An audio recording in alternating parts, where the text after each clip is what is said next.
Nous avons ouvert un document Magazine ROM à imprimer.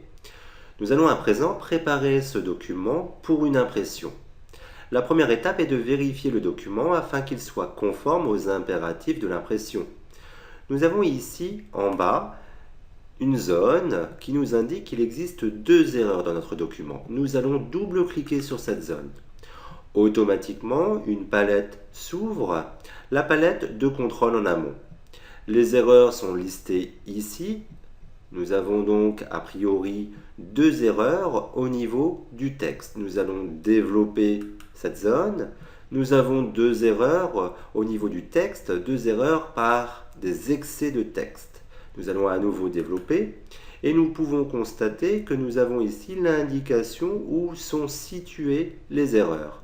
Nous allons donc nous positionner en cliquant ici sur ce chiffre sur la bonne page. Nous avons une erreur ici sur cette page. Nous allons visualiser le bloc. Voilà, nous avons donc du texte en excès. Pour éviter ce problème, nous allons appeler donc l'éditeur, le mode éditeur, par édition modifié en mode éditeur. Nous pouvons ainsi visualiser le texte qui est en excès, donc ici. Eh bien, nous allons sélectionner ce texte, tout le texte ici, et nous allons diminuer l'approche pour compacter le texte. Voilà. Voilà.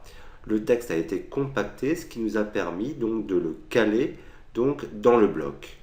Nous allons Voilà.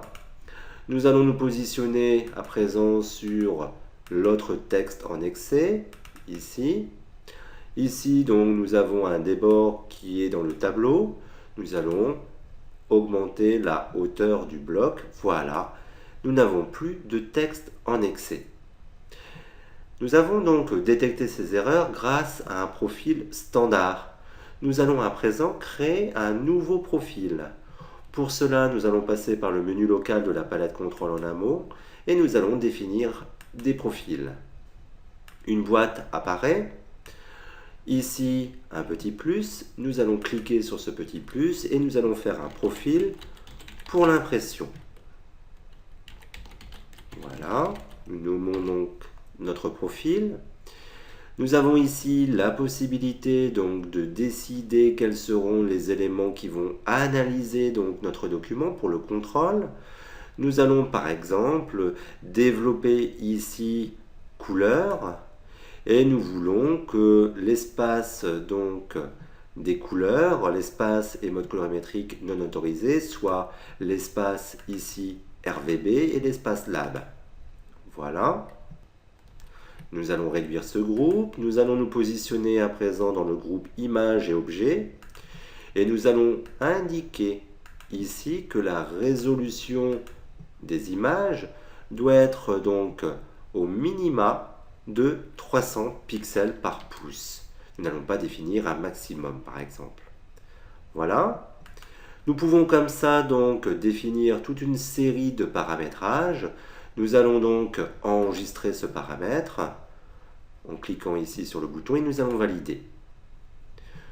Nous allons à présent choisir notre profil, profil impression. La vérification s'opère. Nous allons attendre que cette vérification soit terminée. Voilà. Cela va se faire au bout de quelques secondes.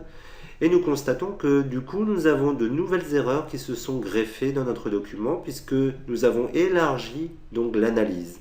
Au niveau couleur, nous avons ici donc deux images qui ne sont pas dans l'espace colorimétrique autorisé. Ici, nous avons la possibilité de nous positionner donc sur cette image. Nous allons cliquer sur Information. Donc cette image utilise un espace colorimétrique RVB. Il faudrait donc modifier cette image. Nous allons pour cela basculer sur Photoshop. Avant de basculer sur Photoshop, nous allons activer la palette des liens, repérer dans cette palette donc notre image et nous allons cliquer ici sur le bouton pour l'éditer dans Photoshop. Nous cliquons, l'image s'ouvre dans Photoshop. Nous allons ici modifier l'espace colorimétrique de cette image par Image, Mode et nous allons convertir en CMJN. Nous validons ici et nous enregistrons notre modification. Voilà, nous allons rebasculer dans InDesign. Nous revoici dans InDesign. Nous avons ici donc la modification qui s'est bien prise ici. Donc là, l'erreur a disparu. Nous allons refaire le même principe pour cette image. Nous allons donc l'éditer en nous positionnant dessus. Voilà, elle est ici. Nous allons cliquer sur le bouton pour l'éditer et basculer sur Photoshop. Nous voici sur Photoshop. Nous allons faire notre modification, image mode CMJN, et nous allons enregistrer notre modification. Voilà. Nous allons à nouveau rebasculer sur InDesign. L'erreur a disparu.